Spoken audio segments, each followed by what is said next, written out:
Welcome back, everyone, to another episode of the SERMAPod. This is the podcast for the Sports and Entertainment Risk Management Alliance. I'm the founder and CEO of SERMA, also the host of the SERMAPod, Rich Lenkov, and we are very proud and privileged to welcome our guest, Rebecca Delfino, who is a law professor at Loyola Law School out of LA, speaking about celebrity AI deepfakes. Professor, welcome to the podcast. Thank you for having me. So this has been really all over the news lately. AI particularly has in many ways worsened this issue. Before we get into the problem, could you explain to us what a deepfake is exactly? Sure. So a deepfake is typically a digital image or video that is a mashup of some aspect of a real digital or audio image and a fake one that has either been taken from another person's likeness or created using AI. So the typical one that you see, the ones that people are the most familiar with, the ones that are humorous, involve taking one person's face and putting it onto another person's body. So one of the first famous ones came out in 2017. And it was Barack Obama. It appeared to be Barack Obama talking about the 2016 election. And at first, it seems like it's really him. And then he sort of goes off into a tangent and he talks about Donald Trump. And then the next thing you see a split image and it's him. And then it's Jordan Peele, who's actually speaking and impersonating Obama's voice, but it's Obama speaking. And it is, Obama's face, but someone else's parts of someone else's face, which is Jordan Peele's face, saying in that point it was humorous and funny. And there's a lot of them. If you just Google celebrity deepfakes, you'll get a lot of ones that are parodies of two celebrities mashed together. That's pretty typical. And then you'll get a bunch of pornographic deepfakes where you'll have usually predominantly women. One of the first group of deepfakes appeared on Reddit and a subreddit that was called the Deepfake subreddit, and it was a pornographic video of Gal Gadot, and it was an actual pornographic video of an actress, not Gal Gadot, engaged in pornographic, sexually explicit behavior, and then Gal Gadot's face had been kind of stitched onto the top of that other person's face, and it looked super realistic to the naked eye, and it appeared that Gal Gadot had decided to make pornographic videos. So it literally is taking one person's actual image and face and perhaps voice and putting it on to another person. So obviously, given the continuing advance of this kind of technology, particularly with AI, I mean, we just saw yesterday a big announcement by Apple. They're putting a lot of resources into AI. It is more realistic than ever, as you mentioned, and in many ways difficult to police. What are some of the legal frameworks currently in place, at least in this country, to deal with the non-consensual type of this deepfake pornography? Well, currently, talking specifically about deepfake pornography, currently there aren't any federal laws that criminalize deepfake pornography. There are a number of proposals that have been made at the congressional level, starting in like 2019, 2020, but nothing has been actually passed both houses of the House and the Senate. Nothing has been presented to the president for signature. So currently, it's not deepfake pornography is not illegal in the United States under federal law. There are about 10 states that actually now have laws that criminalize or create civil rights of action if someone's image or likeness is used in a pornographic video. But it's literally a patchwork. Some states created new initiatives, and I've testified in a number of hearings for states that have done that. Others took their revenge porn statutes, which is kind of a cousin of deepfakes, and they amended the definition of the revenge porn image or the conduct to include digitally manipulated images, and therefore then that then became a part of the revenge porn statutory framework. So there are states that have done a variety of things. Some have created amendments to their child pornography laws because they're more concerned with child pornography. But that's where the lay of the land is. I mean, other deep fakes that people are concerned about are ones that affect the election cycle, and there are about 6 or 7 states who have created deep fake laws that are designed to protect the integrity of elections, and there's a handful of states that have done that. But it really is experimentation on the state's part, and it certainly is not even a majority of states at this point that have created that. So those are laws that address deepfakes, but then there are a number of traditional legal mechanisms, not in the criminal arena necessarily, but in the civil arena, that one who was looking at a deepfake and wanting to see if they could had legal resource that they could consider, including copyright, defamation, right of publicity, false light, invasion of privacy. These are the traditional tort law mechanisms to address the sorts of harms that arise from a deep fake, the reputational harms and so forth. Of course, the challenge to pursuing these civil remedies, Dean, is that the purveyors of this, they're not someone that is easily tracked down. Obviously, they're frequently, overseas. And even if you were able to catch them, they have obviously limited resources generally from which to recover damages. Correct? Correct. You've captured, I think, what is the problem, not only with the existing frameworks, but a lot of the proposals. I mean, the remedies are great if you can actually find the person who created it, bring them into court, and either get an equitable directive for them to stop or take down or remove or destroy. But you're exactly right. The challenge is finding the individuals who created these images. The internet is borderless. That's one of the things that makes it wonderful in so many ways, but also makes it problematic when people are harming each other. So there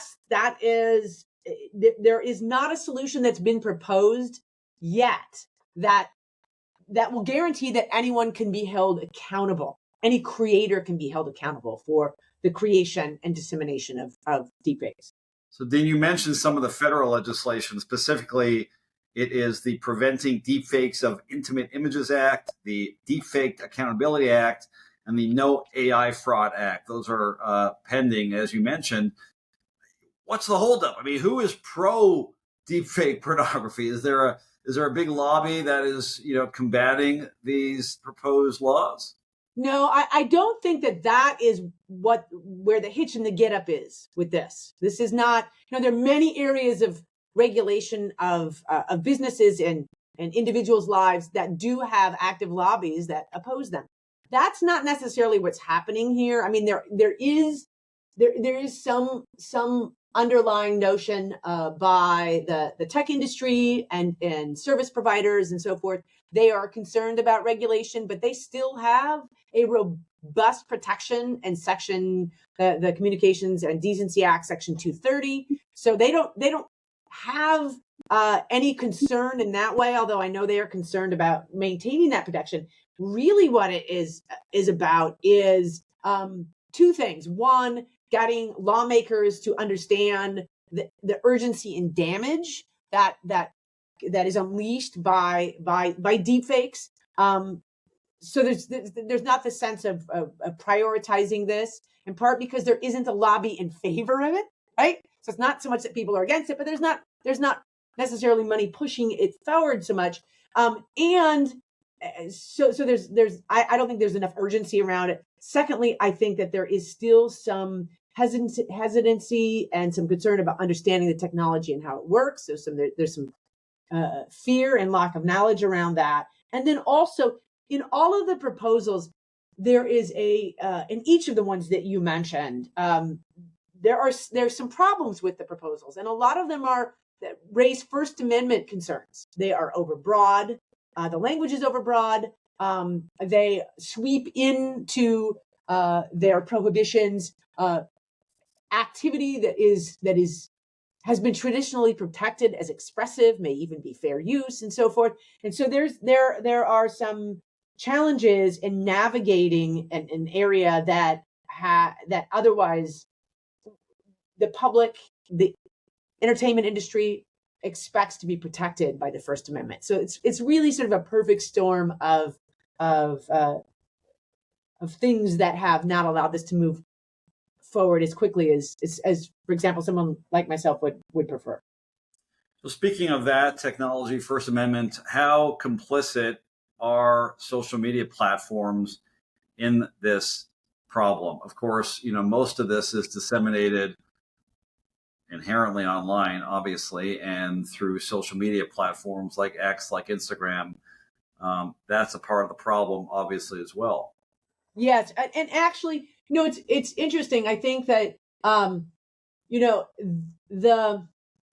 the gateway for the dissemination of these deepfakes is always going to be some kind of service provider. It's going to be a traditional service provider. It's going to be X. It's going to be Meta, Google. It's going to be all of these platforms, and they Section 230 is written in a way that it both shields them from liability.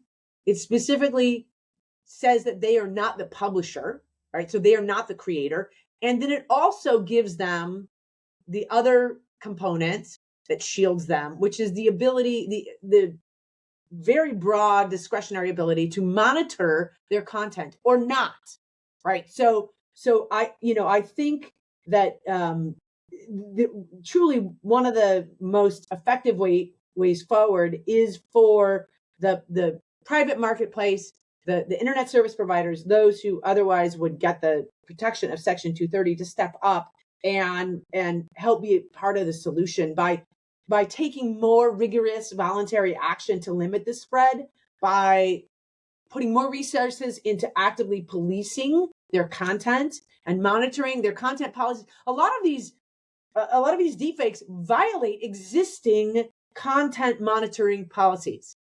Right? It's they can point to and look and say, look, we don't allow this. Fine, you don't allow it, but the point is, who's policing that? Right? They also need to look at their terms of service and their service agreements.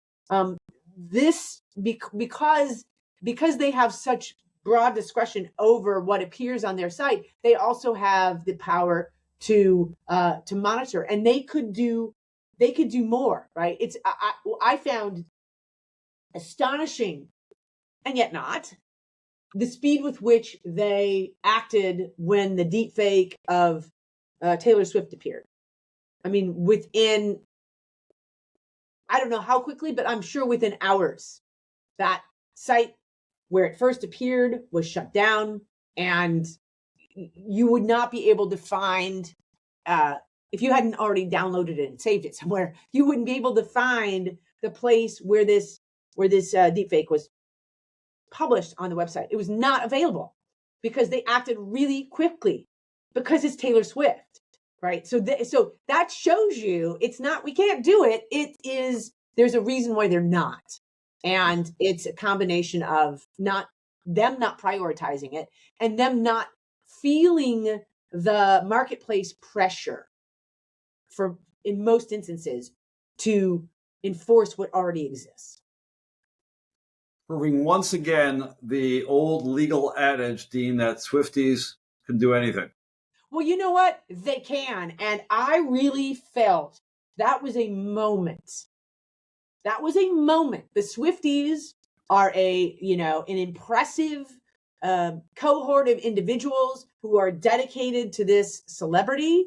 And they have a lot of power because there are so many of them. And they could have, and I wish they would, step forward and put pressure on policymakers to revisit Section 230. And so to do two things: put pressure on policymakers to perhaps amend 230, to narrow some of the immunities that exist under it, and then also put pressure on the service providers. They have the power that really Taylor Swift has the power. I mean, she's a global, international celebrity, probably the biggest international celebrity of the moment. She and her fan base could move the dial in a way that no one else could. I mean, it's one thing for Sam Altman and different folks that are working these spaces to go to Congress and say, please help us, put some frameworks, put some guardrails up for us, because we can't do it because we're in this race to and we need to get there before other actors that maybe aren't as friendly to Western society get there, right? That's one thing. But to have, for example, the Swifties and Taylor Swift come out and publicly call for a response to this, I think it would have moved the dial. And they can still do it. I hope they do. They certainly can do that. We also know that they were responsible for potentially breaking up what the federal government is calling a monopoly between Ticketmaster and Live Nation. So that's right.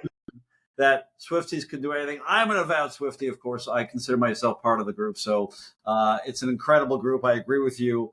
Very interesting issue from Dean Rebecca Delfino from Loyola Law School. Please come back and keep us updated, Dean, on this very important issue. I would be happy to do so anytime. Thank you so much.